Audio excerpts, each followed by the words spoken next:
नमस्कार मंडळी, कसे आहात तुम्ही? आजच्या नवीन ब्लॉगमध्ये तुमचं सर्वांचे मनापासून स्वागत.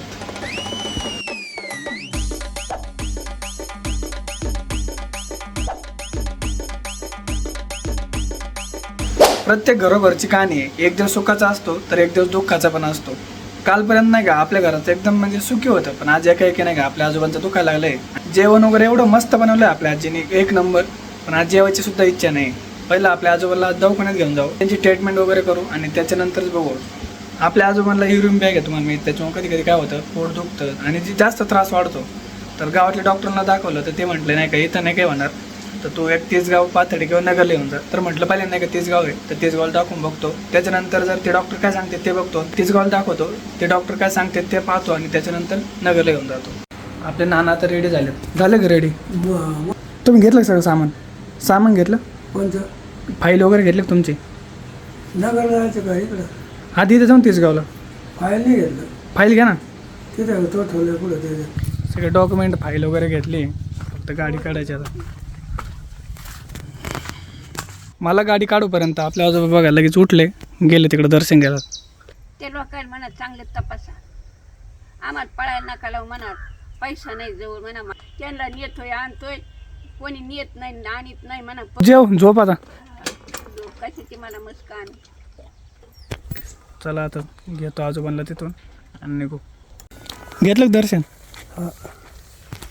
जपून बसा.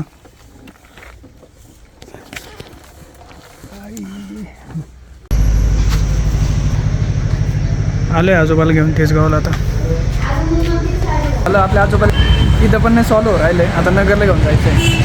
डॉक्टर म्हणले की आजोबाला नगरला घेऊन जाणार, आता नगरला घेऊन चाललंय. ऊन पण भरपूर पडलंय, 1-1:30 वाजली, पण त्यांचं दुखतंय त्याच्यामुळे आता घेऊन जायचं. ते जळायला नको झालं. हां गाडी राहील. हा राहील. हालत जाम आहे माणसांना नाही का. हॉस्पिटल आणि पोलीस स्टेशनला कधी जायला नाही पाहिजे. आज डॉक्टरच नाहीत, आता उद्या परत यायचं आहे. आता सांगितलं का उद्या या म्हणून. आपण चौकशीच करीत नाहीत घरी. आज संडे होता त्याच्यामुळे डॉक्टर अवेलेबल नाही. आता उद्या यायचं आहे परत सकाळी 10 वाजेपर्यंत. एवढं उन्हाच येऊन काहीच फायदा नाही आला, कारण आज डॉक्टरच नव्हते, संडे होता त्याच्यामुळे. नानाचं भरपूर ऊन लागलंय. उद्या सकाळी लवकर यावं लागेल, तेव्हा कुठंतरी नंबर वगैरे लागेल. 10 वाजेपर्यंत डॉक्टर या म्हटले. ओळखीचं नाही ते एखादा सगळे नंबर लावून. तर आजोबांना नाही का काहीतरी खाऊ वगैरे घालतो, ज्यूस वगैरे पाजवतो, उठातो, घरी घेऊन जातो आणि उद्या सकाळी परत घेऊन जातो. अजून जेवण पण नाही केलं. सकाळी आजोबांचं दुखत होतं, तर काय जेव असं वाटत होतं. बसा.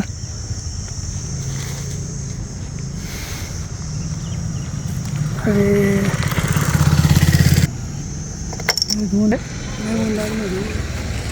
लय ऊन लागलं. आता तोंड बिन पॅक बांधा ना, तोंड बांधा पॅक. असं तोंड पूर्ण मी जसं बांधलं तसं पॅक बांधा. हां ऊन लागलं ना खतरनाक. हे बघा नाना डायरेक्ट बसले खाली. काय म्हणले? ऊन लागलं. आता रस प्यावर राहिले ते बघा. रस प्यायचा आहे त्यांना, रस प्यायचा ना. हे बघा किती बाहेर रस काढते. बैल झोपलाय.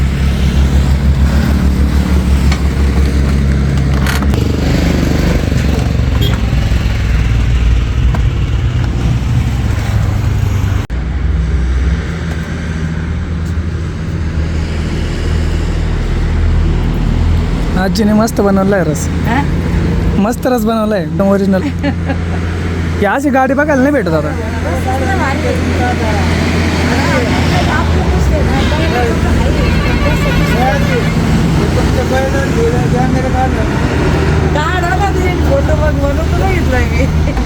आज बघायला नाही भेटत आता कुठं, सगळे मशीनचे आलेत ना रस.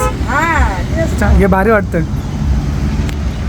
आजीने एक नंबर बनवलाय, भारी बनवलाय.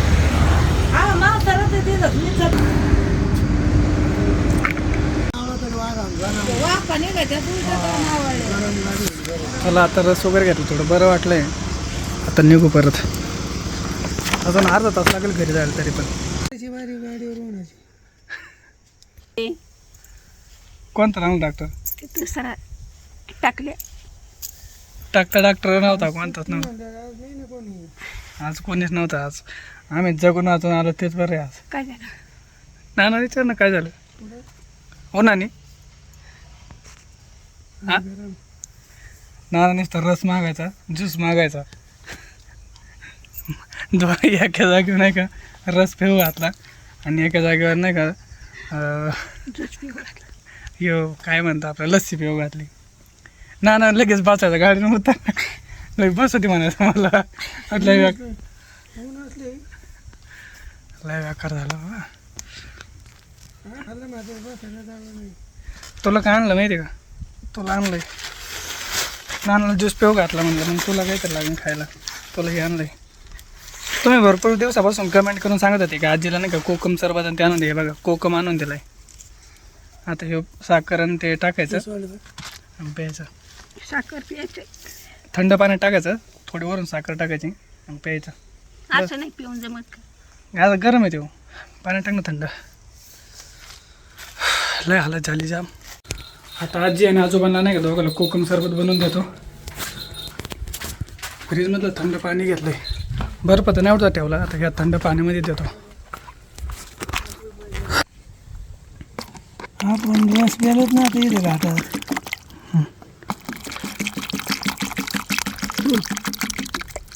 लयच बेकार केला आज.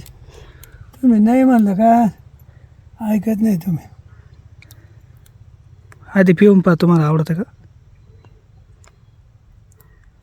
ना प्या. नगरवरून आलो तर म्हटलं थोडं झोपण आराम वगैरे करेन. पण आपली आजी मी फक्त वाटच बघत होती की कधी घरी येतोय आणि रेसिपी काढतोय. म्हणजे दोघांनी फिक्स ठरलेलं आहे एकदम. ताण द्यायचं तुला. हे बघा, पळून गेला पाहिजे कुठं जाऊ पळून? मुंबईला. पुण्याला. मुंबईला. पुण्याला आणि काय करू तिकडं?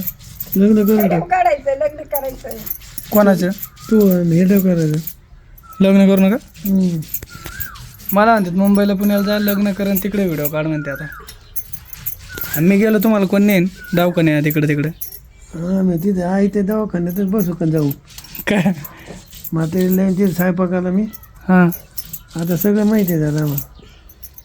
मोठ्या साहेबीच्या दवाखान्यात त्यांना म्हणून बाई म्हातारी स्वयंपाक करू कसं लागला. करायचं रे? काय? पातळ करायचं का निबार करायचं? काय पिठलं हे. मग मला अर्धी डाळ ठेवायला. पातळ केलं तर मग काय करायचं? पातळ केलं मग खातान केलंय. आणि निबार केलं तर? मग खातान. त्याचं कांदा टाकायचा आज. त्याचं कांदा टाकायचा आज. कांदा टाकून लय भारी होतं मग निबार. नाही पातळ करून दाखव आधी. निबार म्हणजे कसं आहे एकदम निबार का भाकरी टाकायला लागतं असं? आपलं भाकरीला कसं हाटीत बेसन कसं हाटीत. तू बनवते ते बेसनसारखं का? हा ते निबार आहे का? मध्यमच ते. मध्ये हा मग त्या टाईपमध्येच बनवणे. कांदा टाकायचा आज. आणि तू नंतर मग तुला जसं बनायचं का तेव्हा अजून एखादी रेसिपी बनवायची. आज आपली आजी नाही का तुमच्या सर्वांसाठी वाटण डाळीचं बेसन बनवून राहिली. जे कधी नाही आलं पाण्यात येणार आहे आज खाण्यात डायरेक्ट. जुनं पद्धत. जुनी पद्धत आहे का? जुनी पद्धत. जुनी पद्धत. हे कोणी शिकलेलं आहे तुला? तिच्या आईने. मीच शाळेत जात होती भेटला बनायला. एवढं तरी कशी मनाने शिकली काय माहिती. हा त्याला पहिला बरं. आता चल मला हे दाखव पटापट. मला हे वाटण काढायचं हे टाकायचं. ते काढून हे टाकायचं का? हा बैल किती फास्ट. चल चल पाट लवकर. एवढी तरी एनर्जी येते कुठून काय माहिती बाबा. वारे उरफट गुरपाट आहे. कोण फिरत? उरफट तो रब फिरत माय रब फिरत आणि पुन्हा पळून जात. पुन्हा येतं ठेप. बरं चला आता मी शूट करून देतो कारण तुम्ही पण वाट बघत असता. आणि आपल्या आजी तर कायमचीच वाट बघते माझी.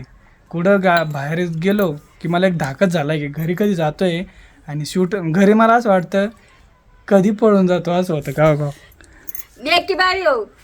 बघा लसूण घेतलंय, जिरे घेतले, हिरव्या मिरच्या घेतल्यात, मीठ घेतलंय. एवढं आता आपल्याला वाटायचं त्याच्याबरोबर.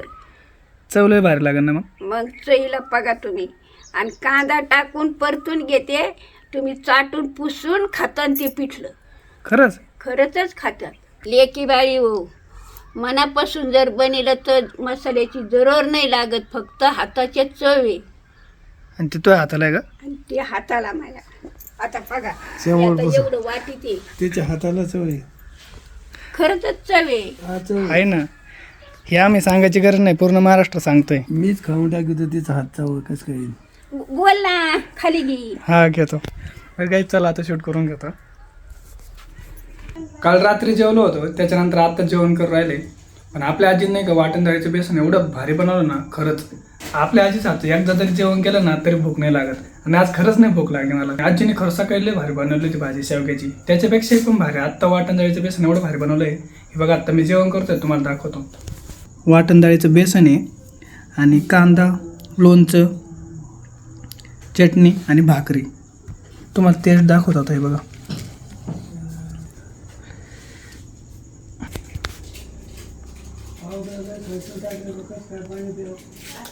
एवढं भारी बेसन बनवलंय ना, खरंच तोड नाही. जुनं ते सोनं आपण म्हणतो त्याच पद्धतीने आणि जुन्या पद्धतीने बनवलं बरं का. मी आज रेसिपी एडिट करतो, ब्लॉग पण एडिट करतो आणि म्हणजे दोन्ही पण सोडतो. पण तुम्ही नाही का रेसिपी एवढी भारी आवडणार ना तुम्हाला सर्वांना, आणि तुम्ही नक्की करून पाहता म्हणजे त्याच्यामध्ये असं वाटतं. एकच नंबर बनवली खरंच.